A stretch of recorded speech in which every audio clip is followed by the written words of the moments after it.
Hey guys, so I decided to make a video today just to let you guys know my birthday is tomorrow, so I guess it's kind of a birthday video of some sort. I was trying to adopt a kitten, but I was going through the Humane Society, but my mom ended up botching the interview because I wasn't able to do it on my own, and my mom doesn't really want to educate herself about cats, so anytime they ask her to basically have a questionnaire for her, she ends up just botching it, and then they don't want to give me one. So I'm gonna have to go through another Humane Society, but hopefully they'll be less strict. Hopefully, it was really disappointing that I got turned down, but I guess I can't really do much. But I wanted to talk about my experiences with 25i-nbome. I thought I made a report about that specific molecule, but I was looking through my catalog and I'm pretty sure I didn't really mention it. I'm going to look again just to make sure, but in the off chance that I didn't, let me just explain the experience that I had with it. And this was years ago, probably 7 or 8 years ago. I was given a tab by one of my raver friends. He's still a good friend from today, even. And he just gave me one tab, and I basically waited until I got home. I think it was a few days later, actually, that I ended up trying it. And I just took the one tab that I had. I remember it being very bitter, I think. That's probably very normal with those types of molecules. And I remember the experience to be very, very different from LSD. It felt more like a phenethylamine.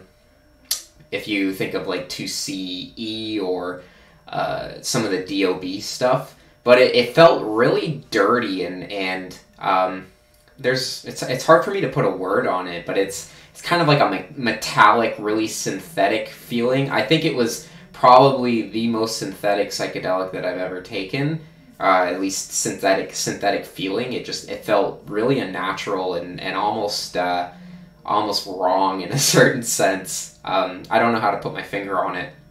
The visuals weren't very intense. I know that the closed-eye visuals, it had a lot of perception changes, but I don't think I remember experiencing much closed-eye visuals or any sort of profound visual quality to it.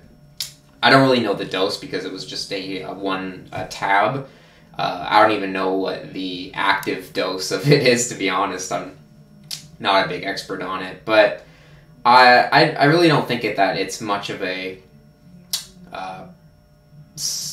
chemical to really need to be explored. I think it's really dangerous too. I think there's risk of overdose and other things, probably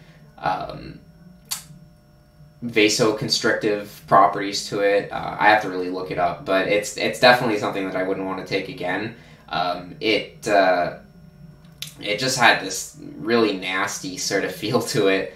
I'd much rather take LSD or 1P LSD.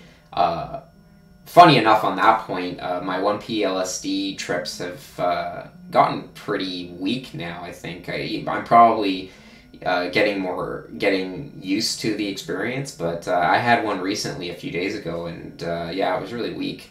In terms of what I've experienced previously. Maybe I'm just getting a bit more sort of hard-headed with my psychedelic experiences, which is good. That means that I'll be able to explore some of the more difficult to endure psychedelics, specifically simple tryptamines.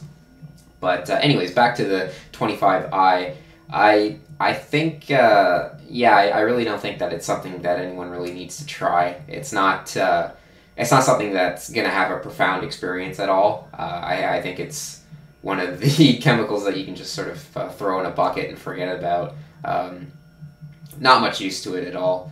I think that it's probably a shame that it's getting circulated in some of the psychedelic marketplace, just because if someone's expecting LSD and they get that, I could see how it might turn them off of the experience, just because it's not something that is all that enlightening or spiritual or anything like that. It's a very recreational experience. It doesn't really.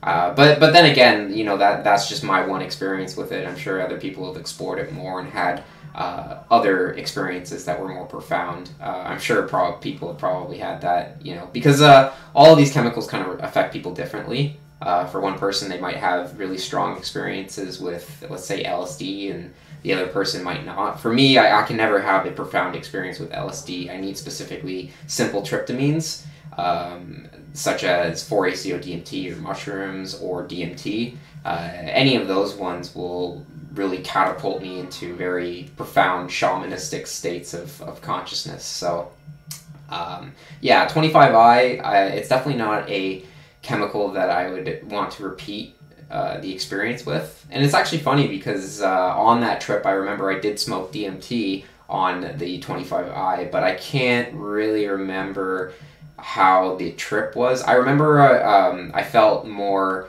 of a vomit reflex, I think, when I tried it on the 25i. And I did it in a different setting. It was actually in my basement. This was like a long time ago.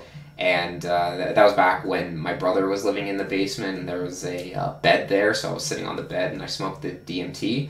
But yeah, the DMT trip was definitely profound, but it just felt kind of dirty doing it on 25i just because of the whole metallic, synthetic feel to it. It just wasn't really all that enlightening as it could have been if I did it on, let's say, like LSD or anything like that. But that's pretty much what I wanted to share. I hope you guys are having a good week, and I guess I'll let you know how my birthday goes and everything, and hopefully in the next video I might have a little friend to share with you guys, a small kitten or something.